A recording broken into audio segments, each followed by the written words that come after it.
Welcome to the Story Lab. I hope you enjoy this story. Let's begin. I adjusted my tie in the mirror, smoothing down my shirt. The Denver skyline stretched out beyond my office window, a reminder of how far I'd come. At 35, I'd built a thriving tech startup from the ground up. But today, my mind wasn't on business. Hey boss, my assistant, Jake, poked his head in. Your 2 o'clock canceled. Want me to reschedule? No need, I said, grabbing my jacket. I'm heading out early anyway. Hold my calls for the rest of the day. Jake raised an eyebrow. Everything okay, Arnold? I grinned. More than okay. I'm surprising Natalie in Africa. Your wife's on another blogging trip, right? Man, you too have the life. I chuckled, but it felt hollow. Things with Natalie had been off lately, hence the surprise visit. It's not all glamour, trust me. But hopefully, this trip will help us reconnect. As I left the office, my phone buzzed. A text from Natalie. Miss you, babe. Heading out for another adventure. Can't wait to tell you all about it. I smiled, picturing her excitement. That's what I loved about Natalie, her passion for life, her curiosity. It's what drew me to her 5 years ago when we met at a charity gala.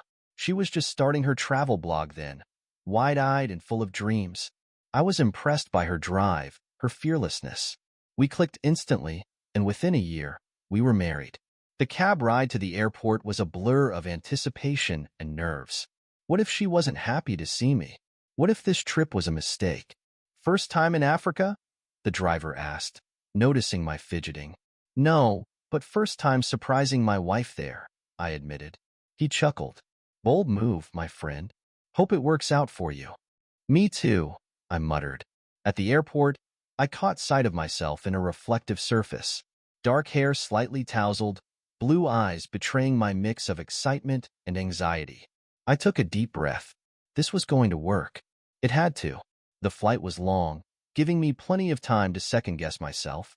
But as we touched down in Nairobi, my resolve strengthened. I'd booked a room at Natalie's hotel, planning to show up at her door with flowers and champagne. The taxi wound through bustling streets, a cacophony of sounds and colors so different from Denver. I checked my watch. It was late afternoon. Natalie should be back from her day's excursion by now. At the hotel, I approached the front desk, heart pounding. Hi, I'm checking in. Arnold Carson. The clerk smiled. Welcome, Mr. Carson. Your wife's been with us for a week now. Lovely woman. I nodded, throat tight. Yes, she is. Could you not mention I'm here? It's a surprise. Of course, sir. Your room is on the same floor as hers. Enjoy your stay. In the elevator, I fiddled with my wedding ring. 5 years. We'd been through so much together, the early struggles of my business, the growth of her blog. But lately, something had shifted. More separate trips, less communication. This surprise was my way of bridging that gap. The elevator dinged, doors sliding open. I stepped out, flowers in hand, rehearsing what I'd say when Natalie opened her door. That's when I heard the laughter. The sound stopped me in my tracks. Deep, masculine laughter, mixed with a familiar giggle I knew all too well. My stomach lurched as I saw them, 3 shirtless men exiting Natalie's room, still buckling their belts. Man, that was something else, one of them said, his accent thick. Another slapped him on the back. She's insatiable, that one. Same time tomorrow? They laughed again, not noticing me frozen in the hallway, flowers hanging limply at my side. As they rounded the corner, I found myself moving towards Natalie's door. It was ajar. I pushed it open, my world tilting on its axis. Natalie lay sprawled on the bed, sheet barely covering her. Her blonde hair was mussed, lips swollen, a satisfied smile playing on her face. Then she saw me. Her eyes widened. Arnold? What are you doing here? I stared at her, unable to form words. The room reeked of sex and sweat. Natalie sat up, clutching the sheet to her chest. I can explain. Explain? I finally found my voice. Explain what, Natalie? How you're fucking random guys while I'm back home, thinking we're happy. She flinched at my tone. It's not what you think. Really? Because I think I just saw 3 men leave this room, laughing about how insatiable you are. Please, Enlighten me on what I'm misunderstanding here. Natalie's face crumpled. I didn't mean for this to happen. It started as research for the blog. There's this trend, you see, of women exploring their sexuality in Africa. I laughed bitterly. Research? That's what you're going with. It's true, she insisted. I read about it online. Women coming here, indulging their fantasies. I thought I could write about it, you know? Give my readers an inside look. And you couldn't have, oh, I don't know, interviewed these women instead of becoming one of them? I spat. Natalie's eyes filled with tears. I got carried away. It was exciting, Arnold. The attention, the freedom to cheat on your husband. She reached for me. Please, let's talk about this. I love you, Arnold. This doesn't change that. I stepped back, her words hitting me like physical blows. Doesn't change that? Are you insane? You've been sleeping with who knows how many men, Natalie. How long has this been going on? She looked away. Just this trip. Bullshit, I growled. I want the truth. Now. Natalie's shoulders sagged. A few months. It started in Thailand. The room spun. Months. She'd been lying to me for months. Why? I choked out. I don't know, she whispered. I felt stuck, restless. You were always working and So this is my fault? I interrupted. Because I was busy building a life for us? No, that's not what I meant. I lost myself, Arnold. I forgot who I was outside of being your wife, outside of the blog. I laughed humorlessly. And you found yourself in other men's beds? Natalie flinched. I'm sorry. God, I'm so sorry. We can fix this, can't we? Go to counseling or something? I looked at her, really looked at her. The woman I'd loved, trusted, built my life around. Now a stranger. There's nothing to fix, I said coldly. I turned, heading for the door. Arnold, wait. Natalie scrambled off the bed, wrapping the sheet around herself. Where are you going? Away from you, I snapped. Don't follow me. I slammed the door behind me, her sobs echoing in my ears. My mind raced as I strode down the hallway, heart pounding in my chest. The shock was giving way to a burning rage, a need to act. I couldn't stay here, couldn't be in the same building as her for another second. I jabbed the elevator button repeatedly, as if that would make it arrive faster. When the doors finally opened, I nearly collided with a couple stepping out. Whoa, easy there, the man said, steadying me. I muttered an apology, barely registering their concerned looks as I entered the elevator. As soon as the doors closed, I slumped against the wall, the full weight of what had just happened crashing down on me. My wife, my Natalie, the woman I'd loved, trusted, built my life around, had been systematically betraying me for months. The elevator dinged, doors sliding open to reveal the lobby. I straightened, forcing myself to appear composed as I approached the front desk. Mr. Carson, the clerk greeted me with a smile. How can I help you? I leaned in close, lowering my voice. I need to speak with the manager. Now. Something in my tone must have conveyed the urgency, because the clerk's smile faltered. Of course, sir. One moment. As I waited, I pulled out my phone, fingers flying over the screen as I logged into our joint bank account. With a few taps, I froze it. No way was I letting Natalie use my money to fund her adventures anymore. Mr. Carson? A tall man in a crisp suit approached. I'm Mr. Okonkwo, the hotel manager. How can I assist you? I cut straight to the chase. I need the security footage from the hallway outside room 412. The past week.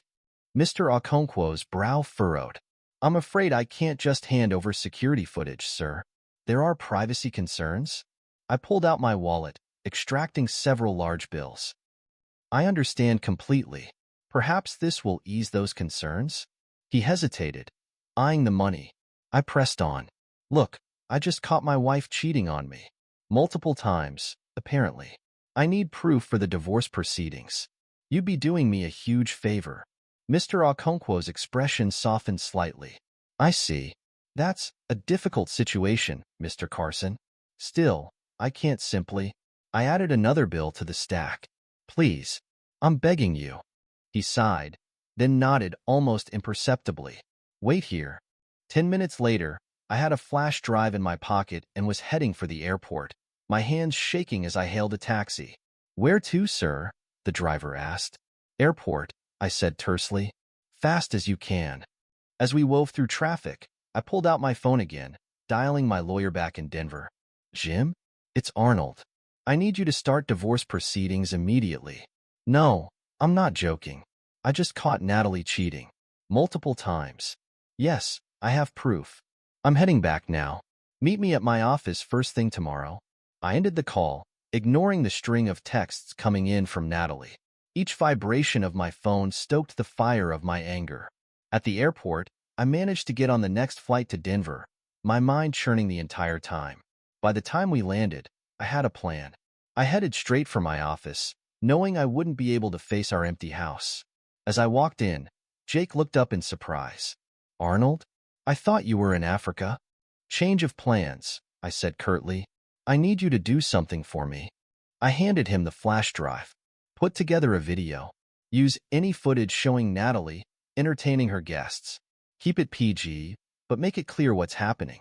Then post it on all her social media accounts. Jake's eyes widened. Arnold, are you sure about this? Once it's out there.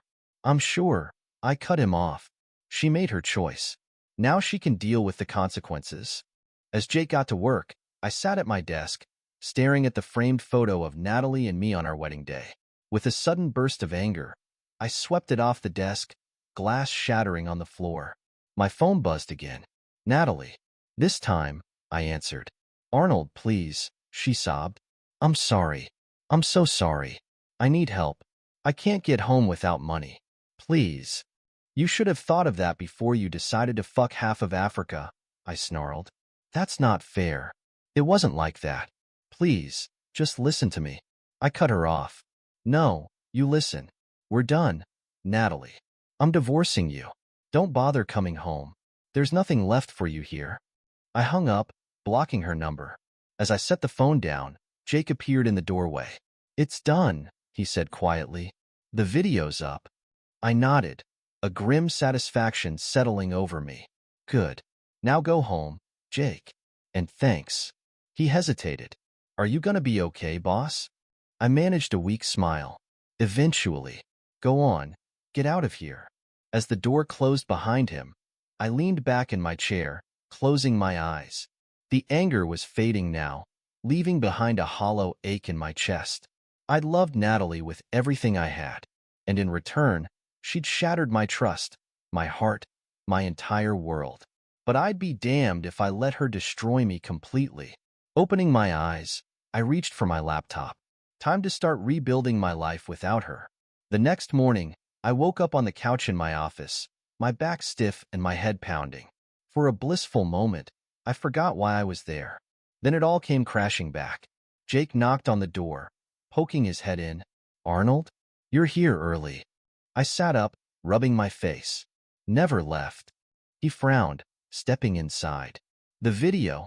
It's everywhere, man. I reached for my phone, bracing myself as I opened social media. Jake wasn't exaggerating. The video had gone viral overnight, shared thousands of times. Comments flooded in, most expressing shock and outrage on my behalf. How's it feel? Jake asked cautiously. I scrolled through the notifications, my stomach churning, like I've made a huge mistake. You want me to take it down? I shook my head. No. She made her choices. Now she deals with the fallout. My phone buzzed, Natalie calling. Again. I declined it, tossing the phone aside. Jake hesitated. Your lawyer's here. Want me to send him in? I nodded, straightening my rumpled shirt as Jake left. A moment later, Jim walked in, looking grave. Arnold, he said, sitting across from me. How are you holding up? Been better, I replied dryly. What's the situation? Jim sighed, opening his briefcase. Legally, you're in hot water. That video could be considered revenge porn. Natalie's family is threatening to sue. I leaned forward. She's the one who cheated. Multiple times. I know, Jim said, holding up a hand. But the law doesn't always align with what's morally right. We need to tread carefully here. Just then, My phone buzzed again. This time, it was Natalie's brother, Jared. Against my better judgment, I answered. You son of a bitch, Jared snarled. Do you have any idea what you've done? I gripped the phone tighter. What I've done? Your sister's the one who. She's been fired. Jared interrupted. Her sponsors are dropping her left and right. Her career is ruined. A wave of guilt washed over me, quickly replaced by anger. Good. She should have thought about that before she decided to fuck around on me. You didn't have to destroy her life, Arnold, Jared said, his voice cracking. She made a mistake. A big one. Yeah, but a mistake? I laughed bitterly. A mistake is forgetting an anniversary. She systematically betrayed me for months, Jared. Months. There was a long pause. Then, quietly, she needs help, Arnold. Money to get home. Please. I closed my eyes, pinching the bridge of my nose. Not my problem anymore. Arnold. I hung up, tossing the phone on the desk. Jim watched me carefully. We should discuss our next moves, he said. I nodded, forcing myself to focus. As Jim laid out our options, I tried to ignore the gnawing feeling in my gut. Was I going too far? Or not far enough? 2 days passed in a blur of legal meetings and ignored calls. I threw myself into work, desperate for any distraction from the mess my life had become. I was in the middle of a conference call when my personal line lit up an international number. Frowning, I excused myself and answered. Mr. Carson? A crisp, official voice said. This is Amanda Reeves from the U.S. Embassy in Nairobi. My stomach dropped. Is this about my wife? Ex-wife. I corrected myself quickly. Yes, sir, Amanda replied. Mrs. Carson is here at the embassy. She's requesting assistance to return home. I pinched the bridge of my nose. And what exactly do you want me to do about that? There was a pause.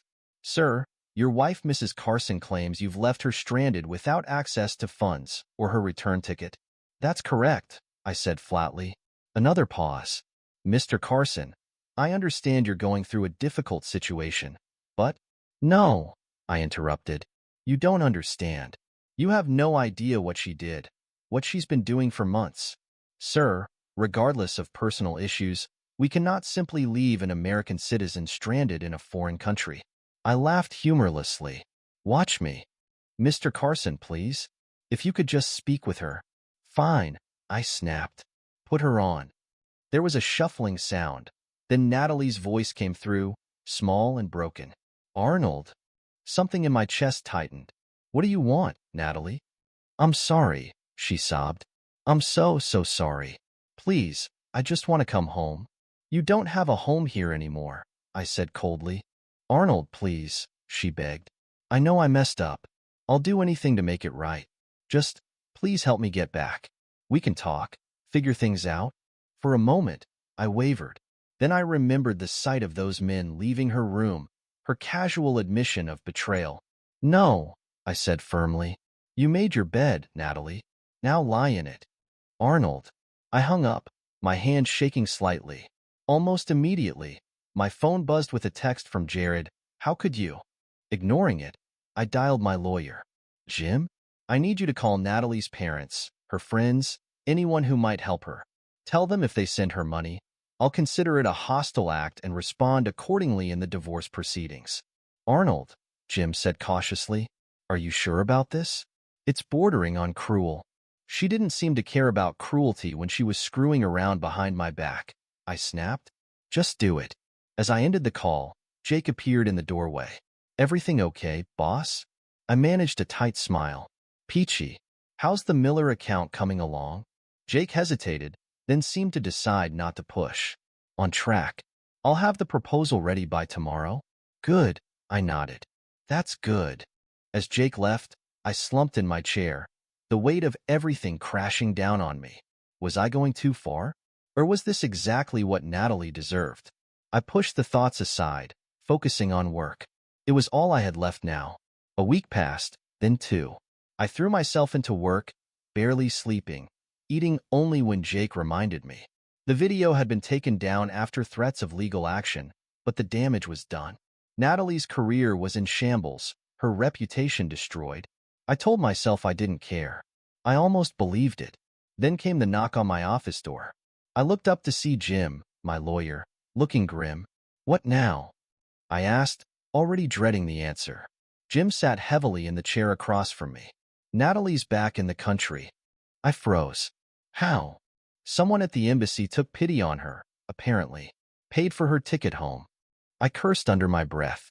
And she's hired a shark of a lawyer. They're coming after you hard, Arnold. Emotional distress, defamation, you name it. I leaned back, suddenly exhausted. Can they win? Jim sighed. It's complicated. The video was a bad move, legally speaking. And without a prenup, I could lose everything, I finished. Not everything, Jim said quickly. But a significant portion, yes. I stood, pacing the office. Options?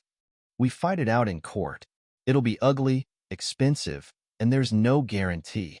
No, I interrupted. I can't. I can't do that. I can't sit in a courtroom and hash out every detail of our marriage, of her infidelity. Jim nodded sympathetically. Then we try to settle. But Arnold, you need to be prepared. Without a prenup, Natalie's entitled to half of everything. The words hit me like a physical blow. Half of everything I'd built, everything I'd worked for, gone. There has to be another way, I muttered. Just then, my phone buzzed. A text from an unknown number. We need to talk. Natalie. I showed it to Jim, who frowned. Be careful, Arnold. Don't agree to anything without consulting me first. I nodded, then typed out a reply. Fine. My office. 1 hour. The next hour crawled by. When Natalie finally walked in, I barely recognized her. Gone was the vibrant, confident woman I'd married. In her place stood someone small, defeated. Arnold, she said softly. Natalie, I replied, keeping my voice neutral. What do you want? She sat across from me, hands twisting in her lap. I want to make a deal. I raised an eyebrow. What kind of deal? If you don't divorce me, she said slowly, I won't take anything from you. I stared at her, stunned. You can't be serious. I am, she insisted. I know I messed up, Arnold. I know I hurt you, but I still love you. We can work through this. Go to counseling? Stop, I cut her off. Just stop. You really think I'd stay married to you after what you did? That I'd ever trust you again? Tears filled her eyes. I made a mistake. A huge, terrible mistake. But Arnold, 5 years of marriage has to count for something. It counted for nothing to you when you were sleeping around, I snapped. Natalie flinched. I deserve that. But please, Arnold, think about it. You won't lose half your assets. We can stay married in name only if that's what you want. Just, please don't leave me with nothing. For a moment, I wavered. It was tempting, the idea of not losing everything I'd worked for. But as I looked at Natalie, all I could see were those men leaving her hotel room, her casual admission of betrayal. No, I said firmly. No deal, Natalie. I want a divorce. I want you out of my life, completely. She crumpled, tears flowing freely now. Arnold, please. Get out, I said, my voice shaking slightly. It's over, Natalie. We're over. As she left, sobbing, I slumped in my chair. I just sentenced myself to financial ruin. But for the first time since this nightmare began, I felt something close to peace. I picked up my phone, dialing Jim. It's me. File the divorce papers. I don't care what it costs me. I want this done. As I hung up, I looked out at the Denver skyline. I'd lost half of everything I'd built, but I'd gained something to my freedom. And right now, that felt worth any price. The gavel's sharp crack echoed through the courtroom, sealing my fate. Half of everything I'd built, gone in an instant. As I walked out of the courthouse, my lawyer, Jim, at my side, I felt a strange mix of loss and relief. You okay, Arnold? Jim asked, his voice low. I nodded, squinting in the bright Denver sun. Yeah, it's over. That's what matters. Jim clapped me on the shoulder. What's next for you? I took a deep breath, looking around at the city I'd called home for so long. I think it's time for a change of scenery. 2 weeks later, I stood in my empty apartment, a single suitcase at my feet. My phone buzzed. Jake, my assistant. "Hey, boss," he said when I answered. "You sure about this?" I chuckled. "Little late to be asking that, Jake. The movers just left." I know. It's just, Denver won't be the same without you." "I'll miss it too," I admitted. "But I need this. A fresh start." Jake sighed. "Where are you heading again?" "Seattle," I said. "Tech scene's booming there. Perfect place to rebuild." "And leave the ghosts behind?" Jake asked softly. I closed my eyes, memories of Natalie flashing through my mind. "Something like that." "Well, good luck, Arnold. Keep in touch, yeah?" "Will do, Jake. And hey, thanks for everything." As I hung up, I took one last look around the apartment. So many memories, good and bad. But it was time to move on. The flight to Seattle was uneventful, giving me time to think. I'd lost so much money, status, trust. But as the plane touched down in my new home, I felt a spark of excitement I hadn't experienced in years. My new apartment was smaller than what I was used to, but it had a view of the Space Needle that made up for it. As I unpacked, my phone rang an unknown number. "Hello? Is this Arnold Carson?" a woman's voice asked. "Speaking. Who's this?" "Mr. Carson, I'm Sarah from Tech Vision. We received your application and were impressed with your portfolio. Are you free for an interview next week?" I grinned, my heart racing. "Absolutely. What day works best for you?" As I hung up, I felt a weight lift off my shoulders. This was it, a new beginning. The next 2 years flew by in a blur of hard work and small victories. I threw myself into my new job, climbing the ranks at Tech Vision with the same determination that had built my previous company. Slowly but surely, I rebuilt my finances, my reputation, my life. And then I met Martha. It was a crisp autumn day, and I was grabbing coffee before work. As I reached for my order, another hand brushed against mine. "Oh, sorry," a voice said. I looked up to see a woman with kind eyes and a warm smile. "I think that's my latte." I glanced at the cup. "Whoops, you're right. Here you go, Martha," she supplied, taking the cup. "And you are?" "Arnold," I said, offering my hand. "Nice to meet you, Martha." She shook it, her grip firm. "Likewise, Arnold. You come here often? I don't think I've seen you before." I chuckled. "Every morning, actually. Guess our schedules haven't aligned until now." Martha smiled. "Well, maybe they will more often. See you around, Arnold." As she left, I found myself hoping she was right. Over the next few weeks, our coffee shop encounters became more frequent. We'd chat while waiting for our orders, sharing bits and pieces of our lives. I learned she was a graphic designer, loved hiking, and had a wicked sense of humor. One morning, as we stood outside the coffee shop, Martha turned to me. "So, Arnold, when are you going to ask me out?" I blinked, caught off guard. What?" She grinned. "Come on, we've been dancing around this for weeks. Unless I've completely misread the situation?" I laughed, feeling a warmth in my chest I hadn't experienced in years. "No, you haven't misread anything. It's been a while since I've done this." Martha's expression softened. "Bad breakup?" I nodded. "You could say that. Divorce, actually." "Ah," she said. "Well, if you're not ready." "No," I said quickly. "No, I think I am ready. Dinner this Friday?" Martha's smile lit up her face. "It's a date." As I walked to work that day, I felt lighter than I had in years. For the first time since Natalie, I was looking forward to the future.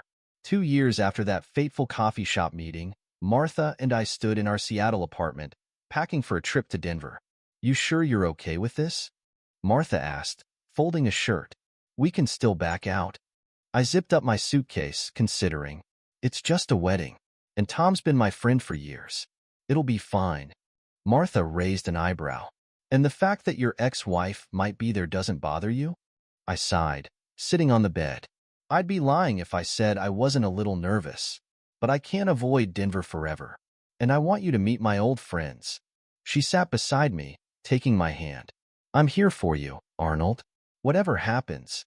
I squeezed her hand, grateful for her steady presence. "I know. That's why I love you." The wedding was a lavish affair, held in one of Denver's swankiest hotels. As Martha and I mingled during the reception, I felt a tap on my shoulder. Arnold? Holy shit, it is you. I turned to see Tom, the groom, grinning from ear to ear. Tom, congratulations, man. We hugged, slapping each other on the back. Tom pulled away, looking me up and down. You look great, man. Seattle's been good to you, huh? I chuckled. Can't complain. Oh, Tom, this is Martha. Martha, this is Tom, the poor sap who just got hitched. Martha laughed, shaking Tom's hand. Pleasure to meet you, Tom. Beautiful wedding. Thanks, Tom said. Listen, Arnold, I hate to do this, but you should know. Natalie's here. I felt Martha stiffen beside me. I took a deep breath. It's okay, Tom. I figured she might be. Tom nodded, looking relieved. She's well. She's not doing great, man. Lost a lot of money gambling. I think she's working as a waitress now. I frowned. Gambling? That doesn't sound like Natalie. People change, Martha said softly. Just then, I saw her. Natalie, standing by the bar, looking different, thinner, with dark circles under her eyes. Our gazes met, and for a moment, the world seemed to freeze. I should go say hello, I murmured. Martha squeezed my hand. Want me to come with you? I shook my head. No, I think I need to do this alone. I'll be right back. As I approached Natalie, I saw a flicker of something in her eyes. Fear? Shame? I couldn't tell. Arnold, she said, her voice barely above a whisper. You look good. I nodded. Thanks. How are you, Natalie? She laughed, a hollow sound. Oh, living the dream. Turns out, when you blow up your life, it's hard to put the pieces back together.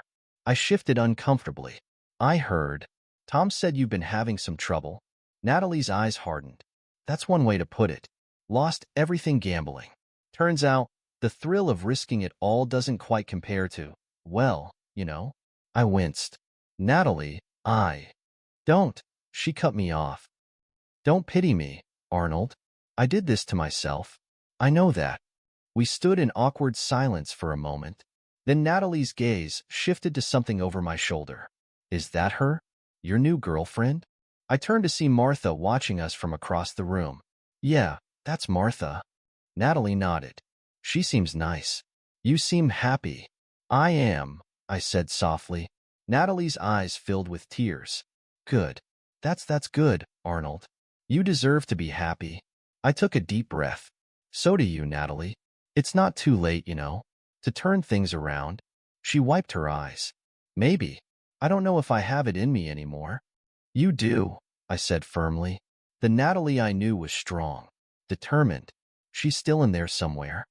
Natalie looked at me, really looked at me, for the first time.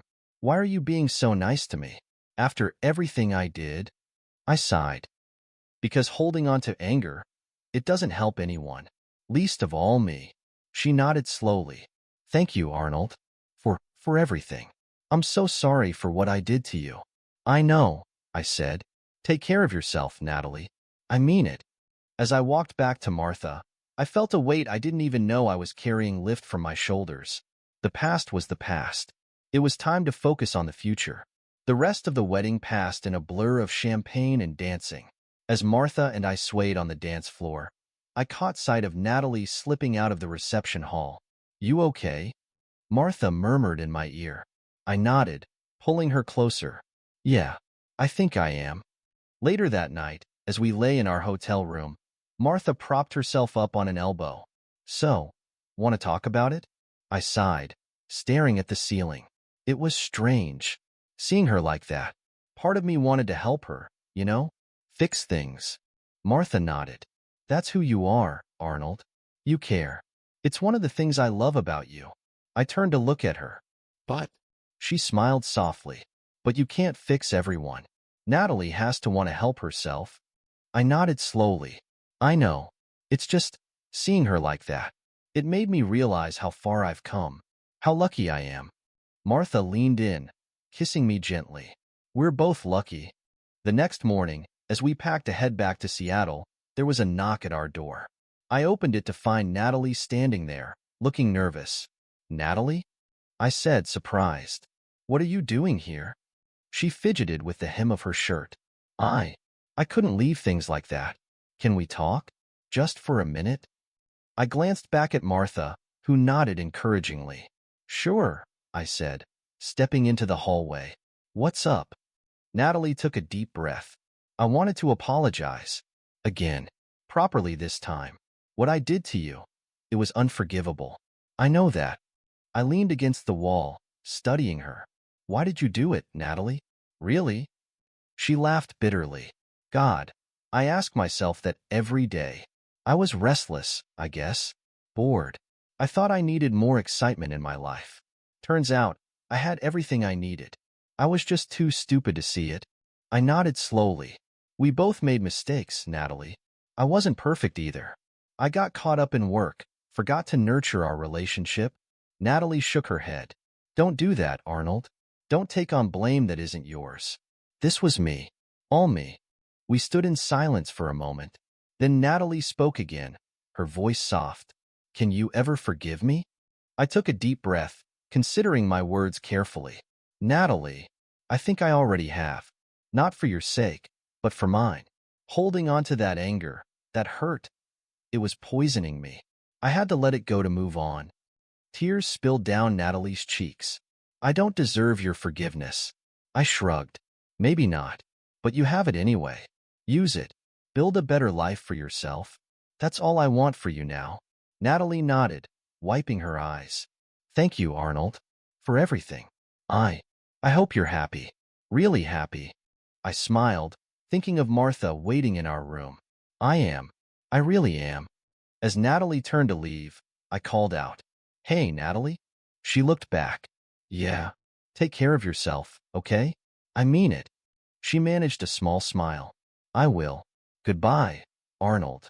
I watched her walk away, feeling a sense of closure I hadn't realized I needed. When I went back into the room, Martha was waiting, a question in her eyes. "Everything okay?" she asked. I nodded, pulling her into a hug. "Yeah, everything's perfect." As we left Denver that afternoon, heading back to our life in Seattle, I felt lighter than I had in years. The past was behind me, dealt with and put to rest. The future stretched out before us, full of possibilities. I looked at Martha, who was flipping through a magazine, and felt a surge of love and gratitude. We'd built something real, something honest, something I never thought I'd have again after Natalie. "Hey," I said, taking her hand. "I love you. You know that, right?" Martha smiled, squeezing my hand. "I know. I love you too." As the plane took off, carrying us back to our life together, I closed my eyes, finally at peace. The long road to freedom had been hard, full of twists and turns I never expected. But here, at the end of it all, I was exactly where I was meant to be. Free, happy, loved, and ready for whatever came next. This is where our story comes to an end. Share your thoughts in the comments section. Thanks for your precious time. If you enjoyed this story, then please make sure you subscribe to this channel. That would help me a lot. Click on the video you see on the screen, and I will see you there.